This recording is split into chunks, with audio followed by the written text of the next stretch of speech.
नमस्कार आदाब, आप देख रहे हैं डीएस समाचार, सच बोलता चौथा स्तंभ। लखनऊ रोडवेज परिषद की केंद्रीय कार्यकारिणी का चुनाव संपन्न। गिरिजा शंकर तिवारी दूसरी बार अध्यक्ष निर्वाचित। गिरीश चंद्र मिश्र 12वीं बार महामंत्री निर्विरोध चुने गए। चारबाग बस स्टेशन लखनऊ में हुआ चुनाव। प्रदेश भर की 200 से अधिक प्राथमिक व 20 क्षेत्रीय इकाइयों के प्रतिनिधि शामिल।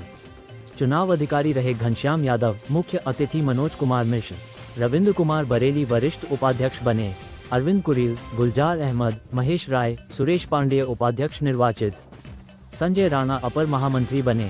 चंद्रहंस, सुरेश मिश्र, विवेकानंद सिन्हा, सतीश कुमार उप महामंत्री चुने गए।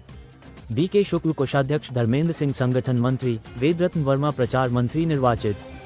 42 सदस्यीय कार्यकारिणी भी निर्विरोध निर्वाचित। शांतिपूर्ण व उत्साहपूर्ण माहौल में संपन्न हुआ चुनाव।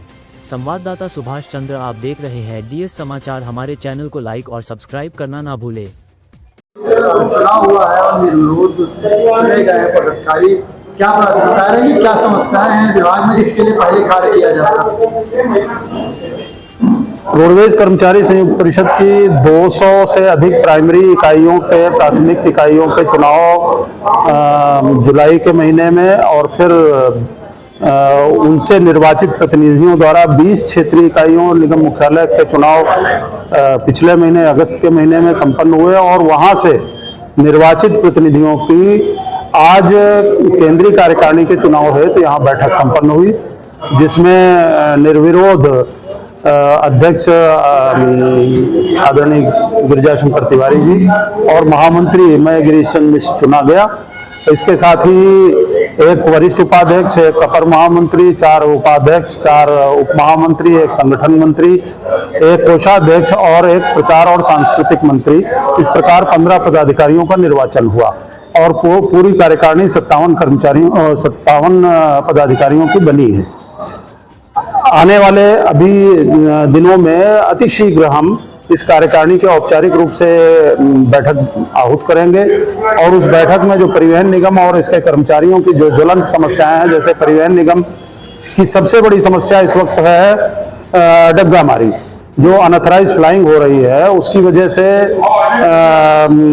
परिवहन निगम का 3 से 4 करोड़ रुपया प्रतिदिन जो ये डग्गा मार बसें हैं लूट कर ले जा रही हैं और 60-70 लाख रुपए प्रतिदिन का राज्य सरकार के राजस्व की चोरी कर रही हैं, टैक्स की चोरी कर रही हैं। तो इस तरह से और उसका खामियाजा परिवहन निगम के कर्मचारियों को, विशेषकर चालक परिचालकों को भुगतना पड़ रहा है, क्योंकि वो चालक परिचालक से अपेक्षा की जाती है मैनेजमेंट की कि वो कम से कम 50% लोड फैक्टर लेके आवें, लेकिन जब सवारियां ये अनऑथराइज्ड बसें लूट के सड़क पर ले जा रही हैं तो इसलिए उनका लोड फैक्टर डाउन रहता है और इस आधार पर उनका पारिश्रमिक काटा जा रहा है, इसलिए उनमें बहुत असंतोष है। इसी प्रकार नियमित कर्मचारियों की अपनी समस्या, उनको महंगाई भत्ता 5% कम मिल रहा है। आउटसोर्स के कर्मचारी हैं, अभी आउटसोर्स कर्मचारियों के लिए राज्य सरकार ने एक निगम बनाया है और उनके पारिश्रमिक के न्यूनतम पारिश्रमिक भी तय किया है, उनको ईएसआई और छुट्टियों की सुविधा भी व्यवस्थित की है, लेकिन परिवहन निगम में वो व्यवस्था ऐसी जानकारी आ रही है कि वो लागू नहीं होनी है, क्योंकि यहाँ पर संविदा के ड्राइवर कंडक्टर्स जो हैं और जो आउटसोर्स के ड्राइवर कंडक्टर्स हैं उनको किलोमीटर आधारित पारिश्रमिक मिलता है, इसलिए उनको उससे वंचित रखा जाएगा, ऐसा जानकारी में आ रहा है। तो इस तरह की समस्याएं हैं और इसी प्रकार वर्कशॉप में काम करने वाले आउटसोर्स कर्मियों की समस्याएं हैं। तो कई श्रेणी के कर्मचारी इस वक्त परिवहन निगम में कार्यरत हैं, उनकी समस्याओं को लेकर के भी हम अतिशीघ्र बैठक, जैसा मैंने बताया, अभी बैठक बुला करके और उसके समाधान के लिए कोई मजबूत रणनीति तैयार करेंगे और उस रणनीति के आधार पर आगे संघर्ष की अगर आवश्यकता पड़ती है तो संघर्ष करेंगे। वो संघर्ष रोडवेज परिषद की परंपरा के अनुसार तब तक जारी रहेगा जब तक समस्याओं का समाधान नहीं हो जाता। इस अवसर पर मैं एक बात ये जरूर कहना चाहूंगा कि माननीय मुख्यमंत्री जी ने परिवहन निगम को बजट में पिछले वर्षों में काफी धनराशि दी है, उसके आधार पर परिवहन निगम में नई बसें काफी मात्रा में आ गई हैं और वो नई बसें संचालित भी हो रही हैं। पूरे देश में इस वक्त उत्तर प्रदेश राज्य सड़क परिवहन निगम बस की औसत आयु के मामले में नंबर 1 पर है। तो लेकिन जहां एक तरफ इसके लिए हम माननीय मुख्यमंत्री जी का धन्यवाद भी ज्ञापित करते हैं अपने संगठन की ओर से, लेकिन बसें तो मिल गई हैं, लेकिन जैसा मैंने बताया जो सड़क पर यात्रियों की लूट हो रही है डग्गा मार वाहनों या 4 पहिया वाहनों के द्वारा, साथ ही साथ निगम के जो बस अड्डे हैं, राज्य सरकार का खुद रिपीटेड ऑर्डर है कि 1 किलोमीटर परिधि में कोई भी प्राइवेट बस या प्राइवेट टैक्सी पैसेंजर नहीं कैरी करेगी, लेकिन यहाँ पर लगातार पूरे प्रदेश में बस अड्डे के अंदर से घसीट के सवारियां ले जा रहे हैं।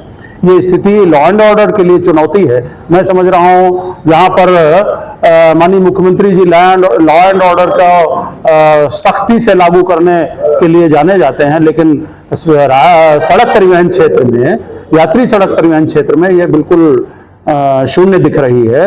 इसलिए उसका संज्ञान माननीय परिवहन मंत्री जी को, माननीय मुख्यमंत्री जी को और जो प्रशासनिक तंत्र है उसको लेना पड़ेगा, तभी ये कारपोरेशन सरवाइव कर पाएगा। जो नई टीम बनी है आपकी, जो कर्मचारी हैं उनको क्या संदेश देंगे आज से?